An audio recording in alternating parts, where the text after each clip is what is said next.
Olá, turma de logística, tudo bem com vocês? Espero que todos estejam bem, com saúde, ok? Bom, vamos dar continuidade na nossa matéria, na gestão de cadeia de suprimentos. Hoje eu trouxe aqui para vocês um material que eu dividi ele em duas partes ou três partes, vai depender agora da evolução, mas acho que dá para fazer em duas partes a apresentação. Uma hoje e a próxima aula, tá certo? Vamos falar um pouquinho mais de como a gestão da cadeia de suprimentos surgiu, por que que ela é importante, né?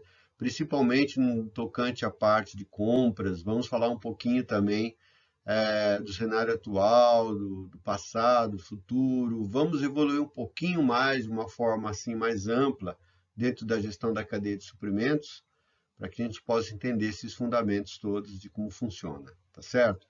A aula passada a gente falou um pouquinho sobre as ideias, a evolução, conceitos de melhoria da cadeia de suprimentos, um pouquinho também do conceito, e hoje nós vamos nos aprofundar um pouquinho mais também, tá bom, pessoal?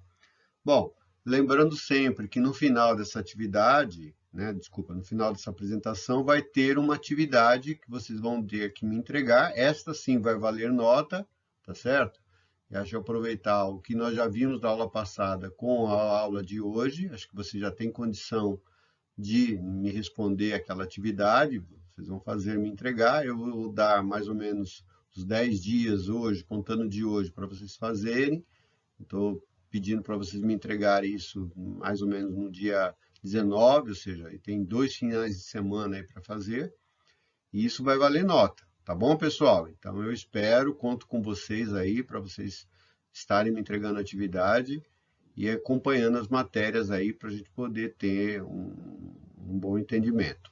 Se vocês tiverem qualquer dúvida, qualquer questionamento com relação à matéria, vocês podem me chamar no WhatsApp, podem me chamar também por e-mail, tá bom?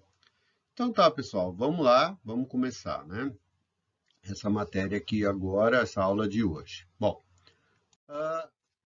primeiro, o que que é a gestão da cadeia de suprimentos? Uma definição clássica, nós já vimos isso na aula passada, mas é sempre bom reforçar novamente. Olha, Supply Chain Management, que é o nome em inglês de gestão de cadeia de suprimentos, é a integração dos principais processos de negócio que produzem produtos, serviços e informações através de uma cadeia de suprimentos que agregam valor para os clientes e as demais partes interessadas envolvidas, né? Então, esta definição veio da Global Supply Chain Forum, né? Lambert e Cooper, uma entidade ligada à parte de logística. Então, essa é uma definição clássica da gestão da cadeia de suprimentos. Então, vocês vejam que ela vai agregar, né, tudo aquilo que envolve a produção, os processos de negócios, produtos, serviços, através de uma cadeia de suprimentos que vai agregar valor a seus clientes e às demais partes, tá bom? Bom, e aí a gente entra no ambiente empresarial atual, né? Vamos ver um pouquinho como é que está o mercado hoje, né? Como é que se situa a cadeia de suprimentos no ambiente empresarial atual? Vamos ver, ó, se vocês concordam. Existe uma instabilidade econômica a nível mundial, agravada principalmente agora por causa da pandemia, certo? Então, vocês veem que os países tiveram que manter em isolamento as suas populações por causa do problema do coronavírus. Isso afetou drasticamente a economia de todos os países. O Brasil também é um dos países mais afetados pela pandemia e, com certeza, nós vamos sofrer muito aí nos próximos anos até a gente recuperar o nível econômico que nós estávamos aí há pelo menos um ano atrás, tá certo? Uma alta competitividade, sim, né? Então, todas as empresas hoje, vocês veem que cada empresa oferece seus produtos, né, de uma forma bem agressiva, buscando palmo a palmo aí disputa com seus clientes, né, com seus consumidores. Tempo e recursos escassos, cada vez mais, né? Menos tempo para fazer as coisas, os recursos também cada vez mais escassos. Dinamismo do mercado, ou seja, o mercado hoje ele atua de várias frentes, né? Então, os negócios tiveram que se adaptar também nessa pandemia, algumas empresas tiveram que partir para o delivery, coisa que não estavam acostumadas, enfim, todo mundo teve que se adequar. Alto nível de risco para o negócio, então isso aí o próprio nível, o nome já está falando, né? Então veja, quem abriu um negócio, uma academia, por exemplo, no final do ano passado, né? Investiu em equipamento, em espaço, em gente, e olha o que aconteceu. No mínimo 6 meses aí praticamente fechados, né? Necessidade de reinventar-se a todo tempo, inovação, isso desde a parte da estrutura de negócios até a parte de tecnologia. Clientes mais exigentes, sim, cada vez mais os clientes querem coisas diferentes, né? Querem coisas novas e exigem das empresas que elas também pratiquem inovação. Capacidade de realização das iniciativas pulverizadas dentro da organização, ou seja, então você tem cada vez mais essa diluição de atividades dentro da empresa. Internacionalização da economia, sim, hoje o mundo está totalmente globalizado, é o item abaixo, e o produto que você consome pode vir de qualquer país, né? Então existe uma facilidade muito grande de acesso aos produtos internacionais hoje.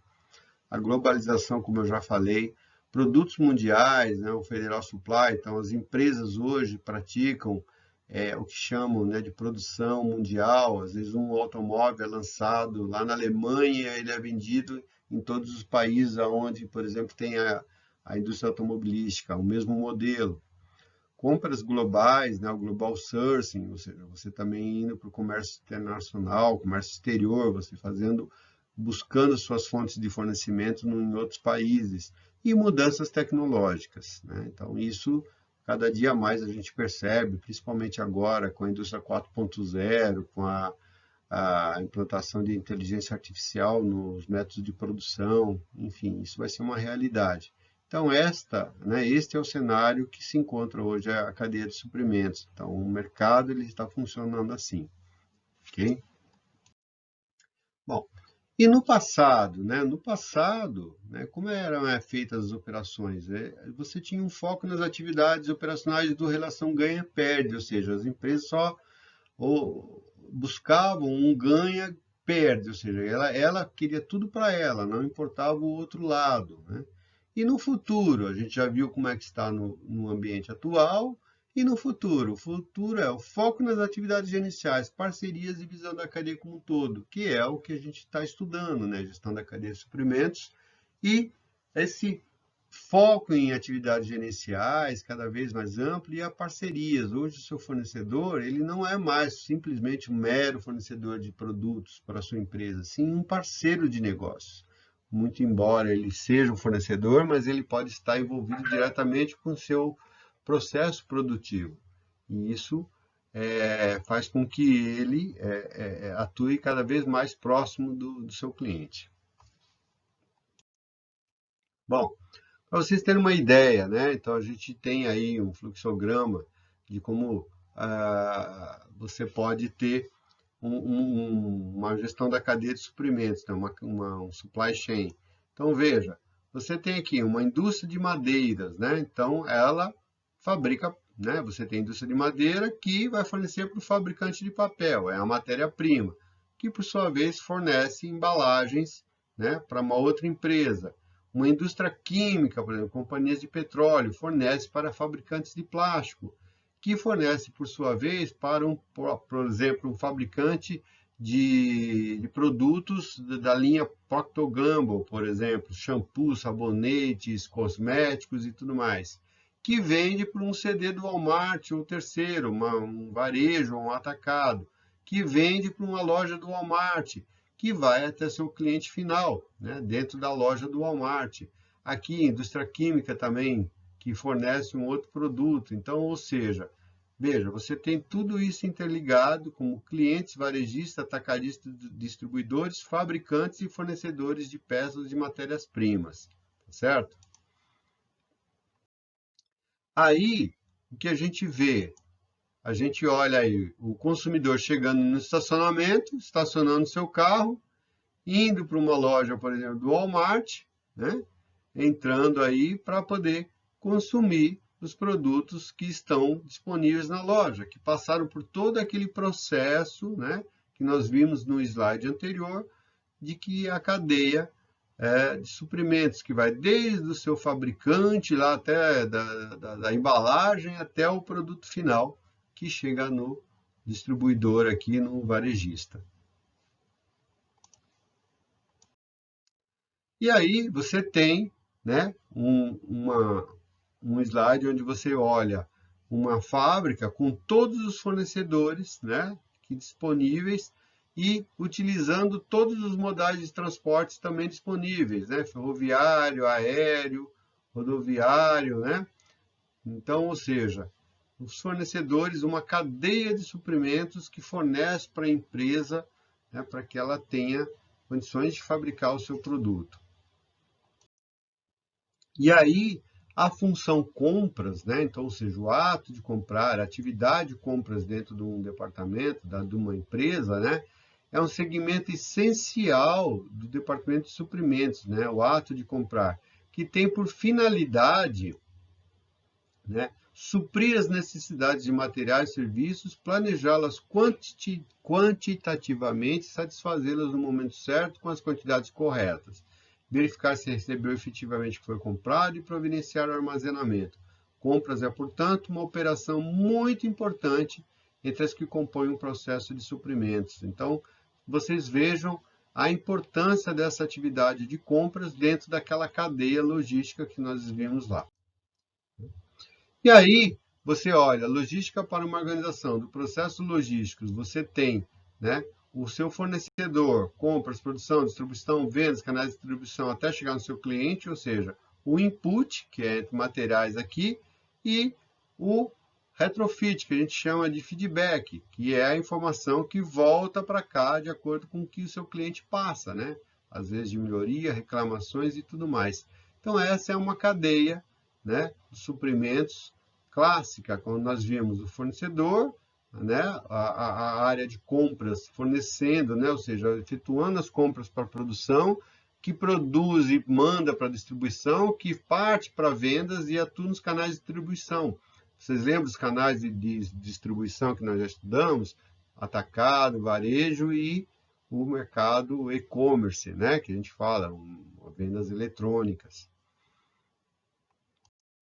Bom, qualquer atividade industrial, pessoal, necessita, então, de matérias-primas correspondentes, né? Ou matérias-primas e componentes, equipamentos e serviços que possam operar.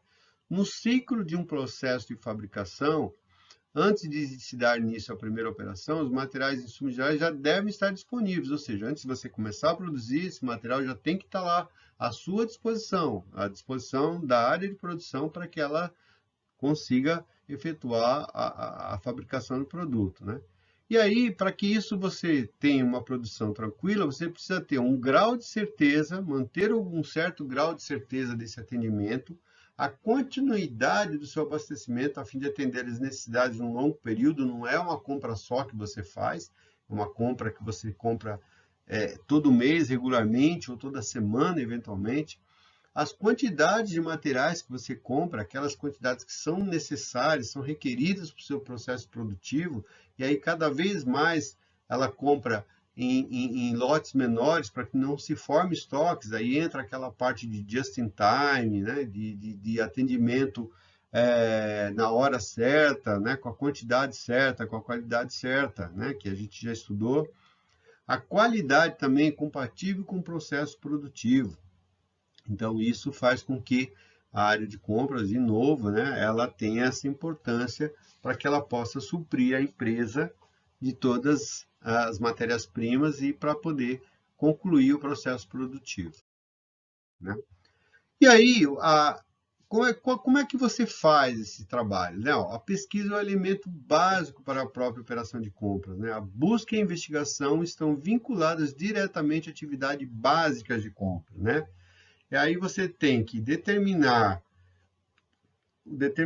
o encontro da qualidade certa, a localização de uma fonte de suprimentos, isso é muito importante, porque A partir do momento que você tem uma fonte de suprimentos próximo a você, um fornecedor próximo, a garantia de que ele vai te entregar, que não vai ter surpresas com relação à parte de transporte ou algum problema que possa ocorrer, ele vai ser diminuído, né? A relação de fornecedor adequado, né? Ou seja, você ter uma parceria adequada, ele ter a capacidade devida para que ele possa te atender na quantidade certa, no momento certo. O estudo para determinar se o produto deve ser fabricado ou comprado, isso aqui é uma função que às vezes a gente pode terceirizar, e o estabelecimento de padrões de análise de valores são exemplos de pesquisa, né? Então a gente tem trabalho também que a gente faz em termos de padronização para que a gente possa fazer isso aí adiante, né? Qual a consequência da mudança desse cenário, né? Como é que isso trouxe, né, as mudanças dentro da filosofia da cadeia de suprimentos, né? Olha, uma maior especialização por parte das organizações de compra, ou seja, o comprador ou a área de compras, né, ela passou a ser mais especialista, não é simplesmente você emitir um pedido, sim você fazer uma prospecção de mercado, buscar fornecedores, estudar, conhecer um negócio, entender aquilo que você está comprando, né? Cada vez mais ser especialista naquele item ou naquele negócio. Políticas de terceirização, eventualmente você não tem necessidade de estar tocando um determinado atividade da sua empresa. Essa política de terceirização pode envolver a parte de portaria, refeitórios, limpeza, utilities, que a gente chama, né? Facilities, desculpa, onde você pode ter uma terceirização dentro da sua empresa. Foco nas competências centrais, aquilo que a gente realmente sabe fazer melhor, é aquilo que a gente tem que focar. O desenvolvimento de fornecedores especializados, né? Então, você ter um fornecedor especializado no item que ele produz, naquilo que você também atua, é importante. Um acesso mais fácil ao mercado mundial de suprimentos. Então, uma empresa que quer crescer, uma empresa que quer ser líder de mercado e ter o seu produto cada vez melhor produzido, ela tem que buscar o mercado internacional, quer seja para você ter fontes de suprimentos de importação, quer seja para você ter seus clientes no exterior, ou seja, aquilo que nós estudamos em logística internacional, parte de importação e a parte de exportação. Uma tecnologia complexa que restringe a capacidade de fabricar, né? Então, ou seja, você não pode também ter muita complexidade no seu processo, de forma que vai te restringir o processo de fabricação. A flexibilidade depende de ativos externos, não de ativos próprios, ou seja, então você consegue, eventualmente, terceirizar uma determinada parte da sua produção, não tendo gastos com máquinas, equipamentos, ou mesmo mão de obra. E uma coordenação mais estreita com fornecedores chaves, isso é muito importante, principalmente no que diz respeito ao just-in-time. Um fornecedor chave, ele vai atuar dessa forma junto com você, tá certo? Bom, uma mão de obra e gastos indiretos, você vai conseguir uma redução devido ao quê? A uma automação, uma melhoria de produtividade e uma competitividade que depende de acesso às melhores práticas, né? Então, isso também faz com que você consiga melhores parcerias no tocante à parte de fornecimento, tá certo? E essa parte de automação é muito importante hoje. As indústrias estão adotando a filosofia da indústria 4.0. Para quem nunca ouviu, ela é uma nova técnica de produção, onde você imputa a inteligência artificial no processo e faz com que os seus métodos de produção fiquem totalmente automatizados e você pode operar a linha, ela mesma se autocorrige. Para você ter uma ideia, se ela detecta um defeito na linha, ela mesma, o próprio sistema se autocorrige. É um negócio impressionante, pessoal. Realmente parece filme de ficção científica, mas não é. Tá certo? Agora, vamos imaginar o seguinte, porque a gente fala de importância de compras dentro de uma empresa, dá uma olhadinha aí para a gente poder entender um pouquinho como é que funciona. Dentro de uma estrutura de custos da empresa, se você notar lá, 50% daquilo que ela gasta, né, para a produção é decorrente de suprimentos, materiais e serviços. ok? Então, ou seja, isso aqui nós estamos falando de matéria-prima, tá? 45% do seu custo de produção vem da própria produção em si, distribuição e administração, ou seja, tudo que vai envolver aqui a parte administrativa, a parte de maquinários, a parte de logística, né? E qual que é a outra parte? Ou seja, se você somar aqui, vai dar 95% e 5%, né, daquilo que a empresa tem como um todo lá de capital, 5% representa o lucro dela, ok? Dentro dessa análise aqui. Agora, vamos imaginar o seguinte, se eu conseguir 1%, olha só, 1%, né? Se eu conseguir 1% de redução no meu custo de suprimentos, ou seja, é aquilo que eu compro, né? Aquilo que eu adquiro no mercado, porque essa parte aqui vai envolver mão de obra, equipamento e tudo mais, isso eu não consigo mudar muito. Mas aqui eu consigo fazer um trabalho. Se eu conseguir 1% aqui, 1% de 50% é 0,5%, tá? 0,5% em cima de 5% representa 10% do meu lucro. Então, veja bem, se eu reduzir 1% aqui dos meus gastos com matéria-prima, os gastos de compra que eu tenho, eu vou aumentar o meu lucro em 10%. Vocês entenderam, pessoal? Né? 1% aqui em cima desse montante representa 0,5%. E 0,5% em cima desses 5 aqui é algo em torno de 10%, porque 0,5% de 5 é 10%. Entenderam? Então, olha só a importância. Tem uma outra aqui, ó, para a gente poder entender melhor, um outro slide. Vamos imaginar o seguinte, ó, qual seria o incremento em porcentagem no faturamento para manter o mesmo lucro obtido com a redução em compras? Vamos dar uma olhada. Eu tenho um faturamento de 1.600.000 reais, né? Um lucro de 10% em cima desse valor representa 160 mil. Se eu tiver o custo aqui, eu tenho um custo de materiais, suprimentos e serviços diretos, 50% do meu faturamento, né? Lembra aquele outro quadro que nós vimos? 50% de 1.600.000 é 800 mil. 5% de redução, se eu aplicar 5% aqui em cima dos meus gastos que eu tenho com os suprimentos, né? Eu vou ter uma redução de 40 mil reais, tá certo? E 40 mil reais, ou seja, eu pegando aqui o meu lucro, que eu tinha aqui 160 mil, mais a redução que eu obtive aqui com 5% em cima do meu custo, 40, 160, eu tenho 200 mil, tá certo? Agora, vamos imaginar o seguinte, o mesmo eu tenho um lucro de 200 mil aqui, né? O mesmo gasto, mas eu não aplico nenhuma redução. Quanto eu teria que aumentar minhas vendas para dar o mesmo resultado aqui? Só para vocês terem uma ideia. Então, se é 10% do faturamento, teria que ser 2 milhões de reais aqui. Concorda, pessoal? 2 milhões de reais em cima de 1.600.000 representaria 25% de aumento nas minhas vendas, ou seja, no meu faturamento, né? Para eu obter o mesmo lucro que eu tenho com a redução só de 5% aqui nos meus gastos com compras.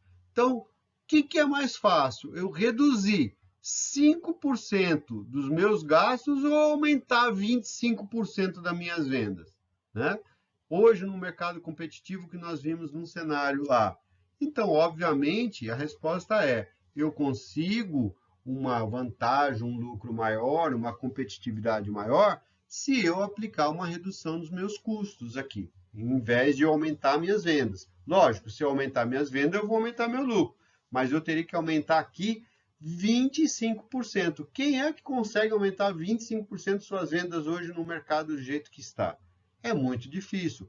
Por isso que eu falo aqui no meu quadro, né, nessa análise, a importância da área de compras no tocante a essa análise que nós estamos fazendo, tá certo? Por isso, pessoal, ó, mais do que nunca, as compras requerem procura sistemática e análise dos fatos a fim de inteirar-se dos novos desenvolvimentos e das técnicas crescentes bem como da estrutura econômica dos fornecedores com os quais negociamos.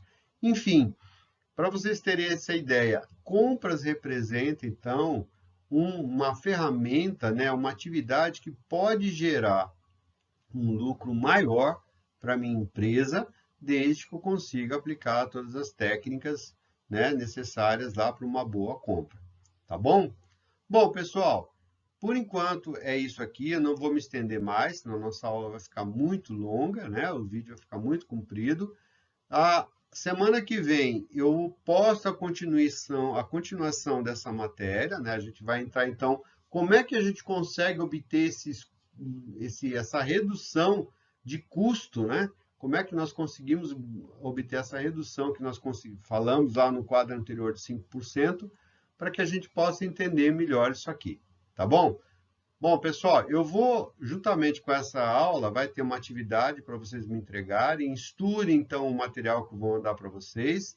Esse material aqui vai estar ele completo, né? Eu dividi em duas partes do vídeo, mas vou mandar todos os slides para vocês, para que vocês possam estar estudando e responder a atividade para mim, tá bom?